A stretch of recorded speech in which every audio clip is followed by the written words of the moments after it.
Okay, welcome back to part three then. So this is where we left off with part two. So we're looking at guided problem-based learning models, and we'll just move on then into part three. Here we go. And so this is around educational scaffolding, and what is it? Well, in a nutshell, and this is what works well for tradespeople coming into construction degree management programs, is that they've got a body of knowledge that they know because that's what their experience has given them. So what we try to do is build upon that knowledge, but apply a higher educational slant to it, so they can take what they've already got, this sort of, I'm going to call it old knowledge. It's sort of current stroke old knowledge. This is what they come in with. And then they build upon that to create new knowledge in a new way. And by doing that, they can bring together their experiences and their skill sets from their site years, if you like, and bring it into a higher educational context. And they can then develop that to create a new presentation of that knowledge and newer knowledge. So they're actually scaffolding and they're actually bringing that knowledge further up. Grading rubrics and marking schedules. This is one I did. It's not particularly rocket science, but it is perfect for giving the trade student in higher education the boundaries and the confines and the framework and the parameters that they need to produce the work in. If you don't provide any of that and you just leave it open-ended, they don't know what direction to go in.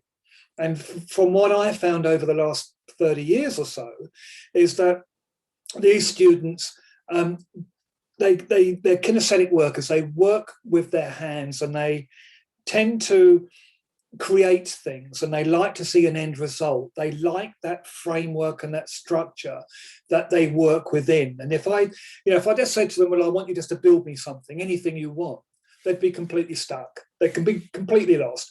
If I said to them, right, this is what I want you to build, and it's going to be to this plan, or it's going to be to this detail, or to this specification, then they're happy with that. They'll look at it, they read it, they understand it, they know the boundaries that they've got to work within, and they'll do it. And it's exactly the same with higher educational work. You need to be able to give them tasks and assignments, or learn what we call learning triggers for learning, but in such a way that is tangible, so they know what it is they've got to do to meet a pass, meet a credit, a distinction, or a high distinction grade.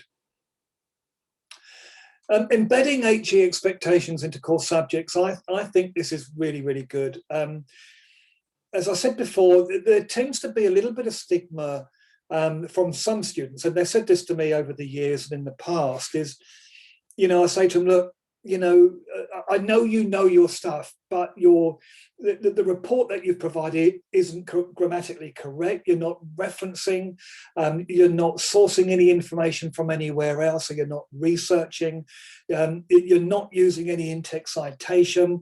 Turnitin, which is our plagiarism tool, has identified that it's 65% copied from other sources. Why are you not going to the academic class support services? Are you actually doing that? And they very often turn around and say, well, actually, Mark, no, we're not. I'm not doing that. And I don't like it because I don't see the validity in it. I don't have any buy-in to it. It's not my core area. We're talking about anything and everything. It's not applied to what I do. One student actually said, no, I don't like going to those classes because every time I go, I think, I just imagine myself sitting there with a dunce's hat on and feeling a little bit demeaned. So now these are personal observations, and these are personal experiences that have been given to me.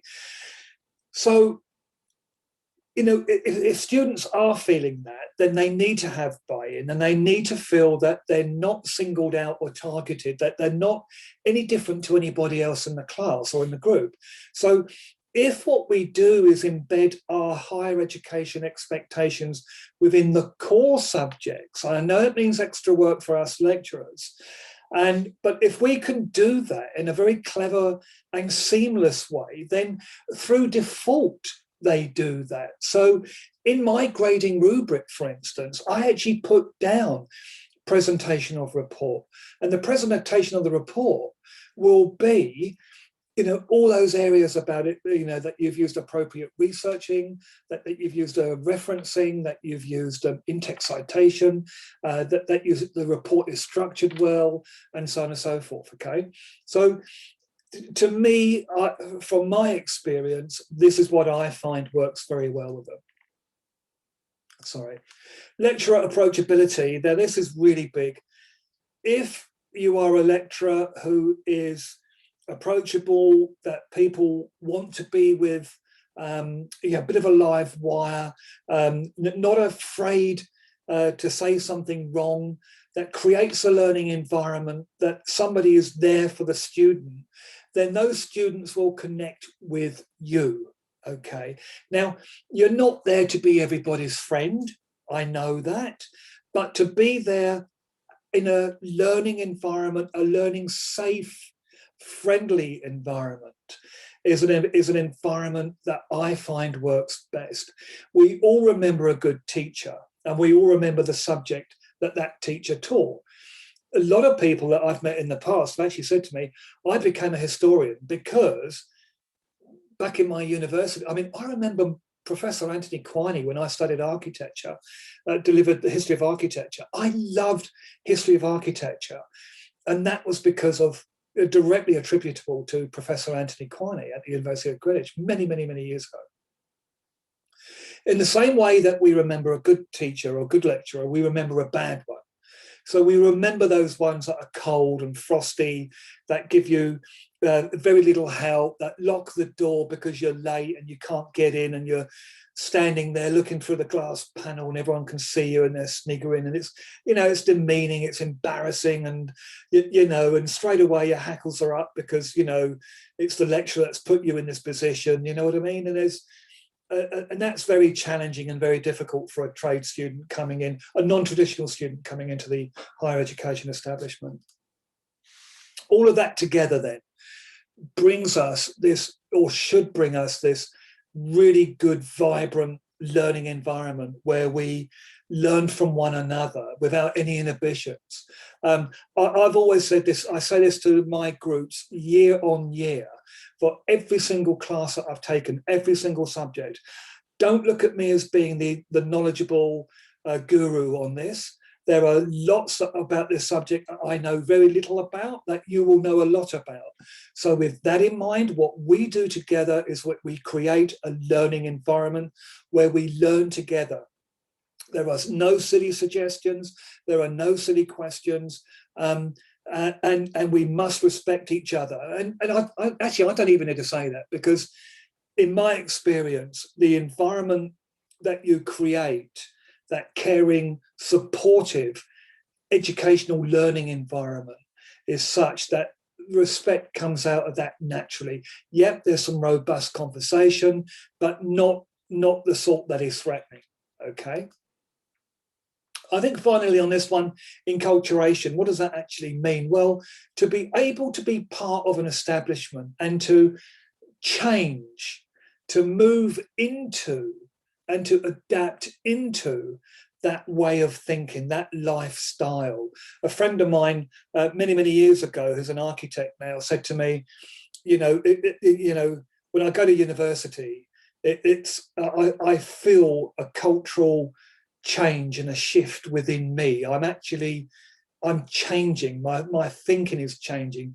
I've become a different person. I've enculturated into that. And I think that's really important for students to be able to, particularly non-traditional students, students that haven't come from the academia life, but they've come into it maybe a bit later on in life. And they've come from the vet sector, let's say, that when they do come in, that they can adapt very quickly and have that sense of grounding and purpose with that university. And I find that really, really goes a long way. Conclusion, well, this isn't a science object. It's not objective. It's not a science there's nothing scientific about this. This is based purely on my the research that I'm doing with La Trobe University. It's based on my experiences that I've gained over the last 30 years as an adult educator at vet level and at higher education level. There isn't any one magic wand or silver bullet that is going to give all the answers that you need. It's a very, very complex, complicated, intricate subject to be thinking about. And some of the things that I've spoken about are by all means not the end of it. That's not the exhaustive list. There are lots and lots of other things. There's lots of research out there that will draw on making successful transitions from vet into higher education. I hope what it has done, however, I hope if you're a lecturer, it's given you something to really think about, and maybe it's changed your way of thinking and how you deal with your students. So that's me. Thank you very much. There's a few references there that I've referred to. Thank you for watching. Thank you for listening, and keep an eye out for different things, because I'll be doing more of these video presentations. So thank you. All the best. Bye.